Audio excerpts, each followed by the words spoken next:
السلام علیکم ورحمۃ اللہ وبرکاتہ۔ نحمدہ و نصلی علی رسولہ الکریم، اما بعد، فاعوذ باللہ من الشیطان الرجیم، بسم اللہ الرحمن الرحیم۔ الرحمن علم القرآن، خلق الانسان، علمہ البیان۔ رب اشرح لی صدری ویسر لی امری واحلل عقدۃ من لسانی یفقہوا قولی۔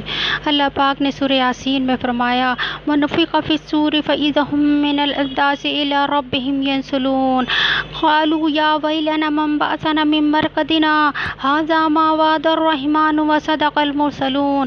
اور جس وقت سور پھونکا جائے گا، یہ قبروں سے نکل کر اپنے پروردگار کی طرف دوڑ پڑیں گے اور کہیں گے کہ ہائے بربادی، ہمیں ہماری خواب گاہوں سے کس نے جگا اٹھایا، اور یہ تو وہی ہے جس کا رحمان نے وعدہ کیا تھا اور پیغمبروں نے سب سچ کہا تھا۔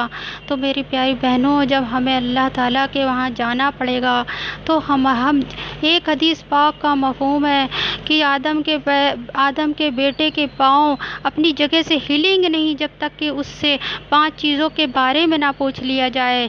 پہلا اس سے عمر کے بارے میں، دوسرا اس کی جوانی کے بارے میں، تیسرا مال کے بارے میں اور کہاں سے کمایا، اور چوتھا مال کہاں خرچ کیا، اور 5واں علم کے بارے میں کہ کیا جو علم تھا اس پہ عمل کتنا کیا۔ تو میری پیاری بہنوں، علم حاصل کرنا ہر مسلمان مرد اور عورت کے لیے فرض ہے، کیونکہ ہمارے قدم ہل نہیں پائیں گے اور ہم سے 5 سوالوں کا بارے میں پوچھا جائے گا۔ جب ہم علم حاصل کریں گے تبھی تو ہم اس دن کی تیاری کریں گے۔